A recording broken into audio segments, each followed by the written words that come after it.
अस्सलाम वालेकुम, hope you all are doing well. आज के इस वीडियो में हम प्रोबेबिलिटी के बेसिक कॉन्सेप्ट को एकदम सिंपल और मजेदार तरीके से समझेंगे।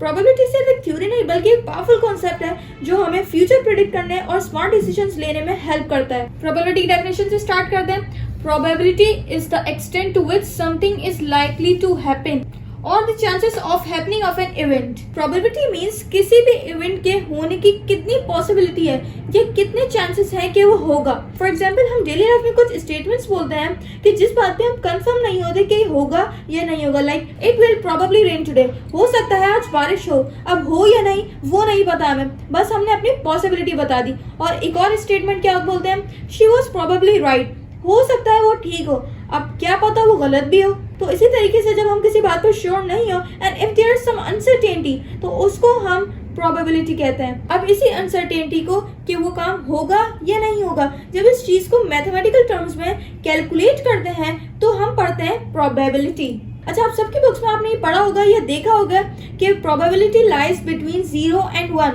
बहुत सारे स्टूडेंट्स को ये तो बिल्कुल समझ नहीं आया होगा। डोंट वरी, मैं आपको एक्सप्लेन करती हूँ। फॉर एग्जांपल 3 फ्रेंड्स हैं, बारिश का मौसम है। एक ने पूछा दोनों से क्या लगता है, क्या पॉसिबिलिटी है कि बारिश होगी या नहीं। तो एक ने बोला मुझे तो बिल्कुल नहीं लगता, means he is definitely sure that there is no chance of rain, means जो चीज नहीं होती उसकी प्रोबेबिलिटी होती है 0।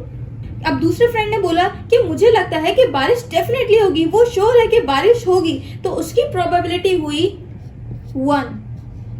फिर उसने अपना बताया कि वो कंफ्यूज है कि पता नहीं बारिश होगी भी या नहीं होगी, तो उसकी प्रोबेबिलिटी लाइज बिटवीन 0 and 1। और इसको हम इस तरीके से रिप्रेजेंट करते हैं, 0 is less than probability less than 1, मतलब प्रोबेबिलिटी 0 से ज्यादा है और 1 से कम है।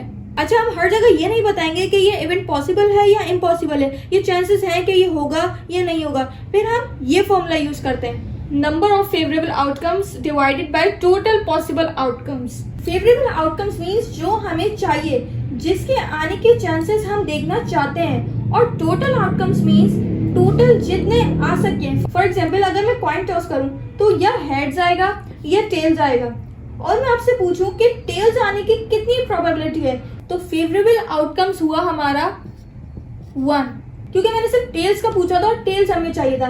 और टोटल आउटकम्स कितने हुए 2, बिकॉज हेड्स आ सकता है या टेल्स आ सकता है, तो प्रोबेबिलिटी हुई 1/2, हाफ या 50-40% चांसेस भी कह सकते हैं। Okay, let's move forward and solve some questions. The question says there are 5 pebbles in a box with numbers from 1 to 5 marked on each of them।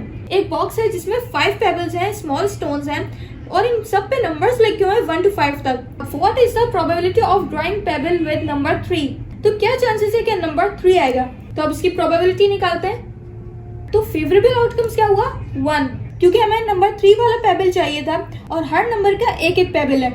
और टोटल आउटकम्स कितना हुआ 5, क्योंकि यहाँ पे टोटल पेबल्स ही 5 है उसके अंदर, तो यहाँ पे टोटल कितने हुए 5, तो 1/5 हमारा हो गया इसका answer. What is the probability of drawing a pebble with number 4? अब इसमें भी वही पूछा जा रहा है कि क्या चांसेस है कि नंबर 4 आएगा, ये भी वैसे ही होगा। तो नंबर 4 का पेबल एक ही बॉक्स में, तो प्रोबेबिलिटी इसकी क्या हुई 1, और डिवाइड किससे करना था, टोटल पॉसिबल आउटकम्स, तो टोटल पेबल्स इसमें भी 5 ही है, तो डिवाइड में इसको भी करेंगे 5 से, तो 1/5 इसकी प्रोबेबिलिटी हुई। आई होप आपको प्रोबेबिलिटी का कॉन्सेप्ट बहुत अच्छे से क्लियर हो गया होगा। मिलते हैं नेक्स्ट वीडियो में, जब तक जाके मेरे चैनल को सब्सक्राइब करें और वीडियो को लाइक एंड शेयर करें। अल्लाह हाफिज।